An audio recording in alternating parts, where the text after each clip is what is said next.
Get ready for your daily dose of WordPress and web development tips, tricks, and insights to help you find success with WordPress. You're listening to WP the Podcast with your hosts, David Blackman and Tim Streifler.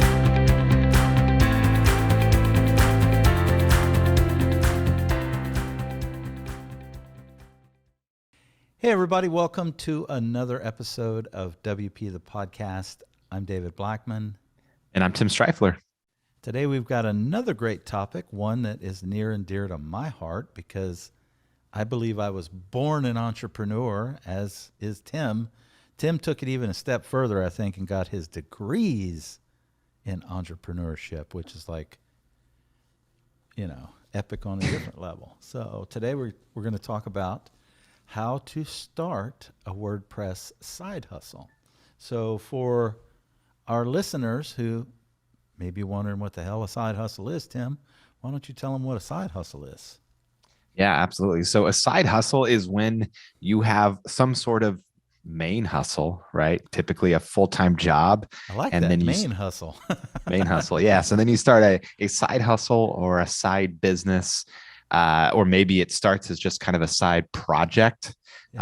As these things typically go, they start as projects before they actually kind of evolve and grow into an actual business. And so a WordPress side hustle typically is creating WordPress websites for clients. Right. And so you might have a full-time job doing something that you like, or maybe you hate, but you really aren't feeling totally fulfilled and you have passions other places and stuff. And so you're like, you know what, I'm going to create a side hustle, creating WordPress websites for clients. And maybe you want to keep it there, or maybe you want it to grow into a full-time hustle as well. You want it to be your main hustle. Yeah, so that's kind of the definition. Then we're going to talk about how to start it.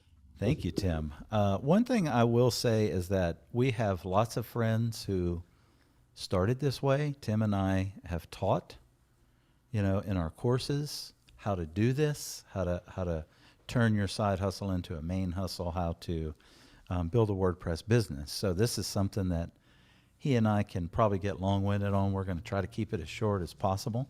And I think the first thing that, we're going to kind of classify, I think break it up into three basic categories here. And then Tim and I will both kind of feed in on what we think the best route might be for you to take if you're considering starting a WordPress side hustle. So first thing that we're going to recommend is to just, to get your feet wet, build a website for yourself.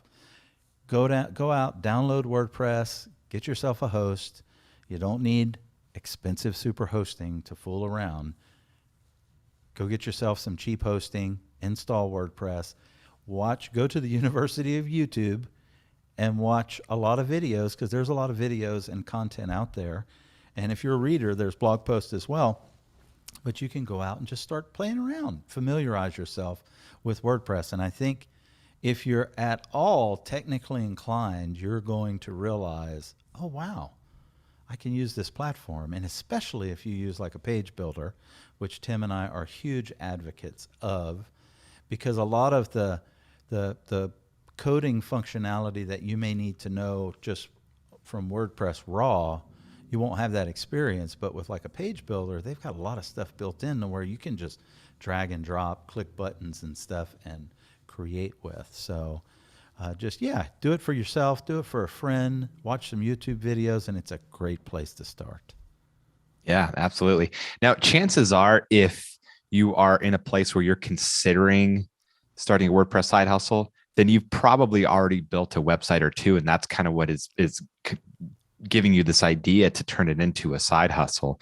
So if that's the case, then thumbs up, you're 1/3 of the way there down our list. You can check that off the list that you already have some experience. And so the next thing that we recommend doing is start reaching out to your friends, your family, your existing network, and let them know that you are starting to build websites on the side. And so you'll get your first few clients from people that you already know, or people that know. So, one degree of separation. So your first clients or your easiest clients are going to come from someone that already knows you, or someone that knows someone else, right? So it's, Right. they'll refer you. A close friend will refer you Yeah. to someone that they know. Like, oh, my buddy is creating websites now. Like, here, talk to him. Yeah. And so, or her. Don't want to be sexist here. And so yeah, that's kind of for me, at least with my experience, is when I was creating websites as a side hustle, I didn't reach out to friends intentionally. It kind of happened very organically, where someone found out that I built a website for something for myself. So they're like, hey, can you build me a website? So then I did. And then someone else found out. And so they're like, hey, can you build me a website? So I did. So it was very like non-intentional. Right. And so I didn't do this step here that we're talking about, reaching out to friends and family, until I was like, you know what, I'm done working for someone else. I want to work for myself. And I had no clients, no recurring revenue, Right. nothing, but I had experience creating these one-off projects for a handful of friends and stuff. So then I did this step of reaching out to a bunch of people and kind of blasting my own social network saying, hey, this is what I'm doing. Let me know if you need any help. And I not only got some work right away from that, but like it also trickled in over the course of several years from that one initial push. It planted that seed in people's heads. So when something came up, they're like, oh yeah, Tim does websites. They remember from that one time. Absolutely. And, that's, it's a very similar story for me. I just helping a friend out and found out that I really, really enjoyed it and liked it. And then built an entire business around it. The last thing that we're going to recommend when you're starting the side hustle and stuff is it's not necessarily something that you want to do immediately. I think getting your feet wet, building websites is going to be the most important thing. Making sure that you build them properly and stuff for your clients is going to be the key. But, once you've kind of got that down and you're building a few websites, one thing that you're going to want to do is to, continuous learning is important, because WordPress is a piece of software and it's a tool that it's ever evolving. It's always evolving, so there's changes that come up, they change the platform. People are innovating. The beautiful thing about WordPress is it's open source.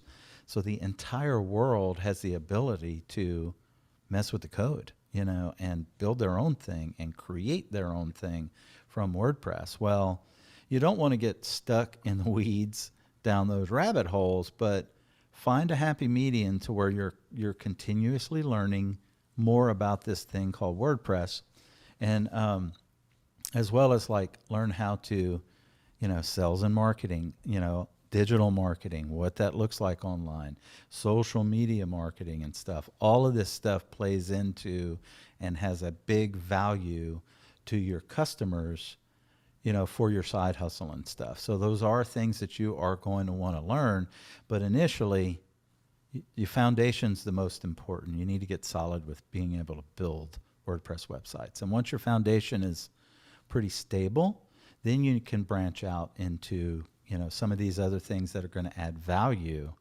to your side hustle, which will allow you to eject from, I'm using Tim's word, main hustle at some point. Yeah. Yeah. And on that note, if you want to streamline your learning process, you want to shave, potentially years off of your education with starting a WordPress business, head on over to wpgears.com. David and I have a course. We have one course and one course on the way. So the Divi Business Expert course, it's been around since 2018. We've had hundreds of students go through it. Almost 1,000 now. Almost 1,000. Yeah, just under 1,000.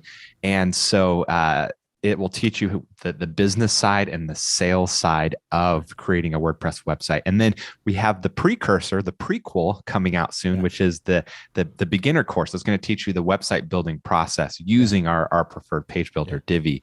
So that's coming out soon too. So if you want to, again, shave off years of your education process and take the shortcut, then definitely head on over to wpgears.com. And you probably thought, oh my God, they chose this episode to be a sales pitch for their stuff. And we really didn't. I didn't even know Tim was going to mention that, but I'm glad that you did, because it is applicable. But I can promise you that's not why we did this. Yeah, it's not even on our list. I just went on improv here. Wasn't even on our list. So this episode's a little bit longer than normal, but it's something obviously that Tim and I are super passionate about, so much so that I video recorded it because we may want to share this, video with the world as opposed to just us, talking audioly to you. It's probably not even words. All right. Tomorrow we've got another great topic, how to create a referral program in WordPress. Tim, until tomorrow, we'll see you then. Take care. Bye-bye. We've come to the end of today's episode of WP the Podcast. Join us tomorrow for more daily tips and strategies designed to help you run your WordPress business toward success. Remember to subscribe to WP the Podcast so you can stay up to date with each episode. And don't forget to rate and review us. We'll see you again tomorrow right here on WP the Podcast.